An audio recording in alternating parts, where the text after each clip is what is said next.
This is a question I get all the time. What are the most common symptoms associated with parasites? Because due to the fact that we really do not have accurate and consistent, reliable, reproducible tests to find parasites within people's bodies, and knowing everybody has parasites, how do you know if you have them? So let's go through a couple of very common symptoms because you need to know this to know what the root cause is. So number one is constipation. Parasites release an enzyme within your gut that actually slows down the motility of your gut, which means they can feed on your food longer. So constipation is a big red flag.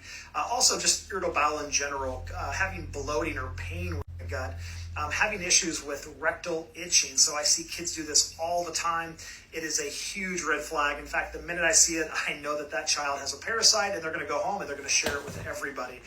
Also, issues as we move up the GI into the sinuses. If you have issue with sinus congestion, that is largely parasitic in nature. And because parasites disrupt the immune system, you now become allergic to everything in the air, all the trees and bees and everything that are out there. So sinus congestion, big parasite problem. Even issues with headaches. I know a lot of times people get sinus headaches. It's all connected. Same thing with TMJ. If you have issues with clenching your jaw, TMJ problems, pain in the jaw, or grinding your teeth. If you ever watch a child sleep, I've seen a couple of our children over the years grind their teeth at night, and I know they're battling some type of parasitic issue. Things like skin issues. If you've got any type of rash, itching, feeling like your skin is crawling at times, like something's on your leg or something, but you don't see it. If you have issues with eczema, psoriasis, definitely underlying parasitic risk with that. Your nails, if you have fungus, right, that's a big one, but especially issues with biting your nails. Children do this a lot as well.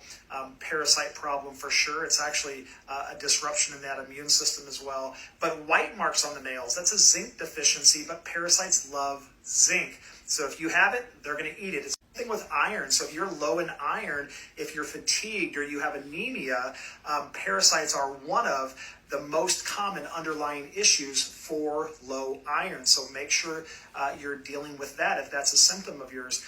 Also, things like recurring infections. So this one's really, really big. If you have bacterial infections, yeast infections, and it doesn't matter if it's, as a female, a vaginal yeast infection, if it's, jock itch, if it's toenail or fingernail fungus, if it's, athlete's foot, any kind of yeast, fungal, candida overgrowth issues. A lot of times what I found over the years is that people will attack the bacteria and yeast infections, but in reality, it just comes right back. Why? Because that wasn't the root cause. It's largely due to parasites within the body because parasites disrupt the immune system and allow other infections to take over. Why? It allows parasites to evade and escape, right? They're very intelligent. Their job is to stay alive, and so they will fool you with other infections that just seem to not go away. The last thing I want to mention is huge, is sleep. If we don't sleep, we don't heal. And a lot of times people are waking up in the middle of the night, they can't get back to sleep, or they're really tired when they wake up. Critters are active at night, so if you or anyone in your family, children or other, have these types of symptoms, this is something that needs to be detoxed. And understand, if one person in the family has it, they're sharing with everyone else. So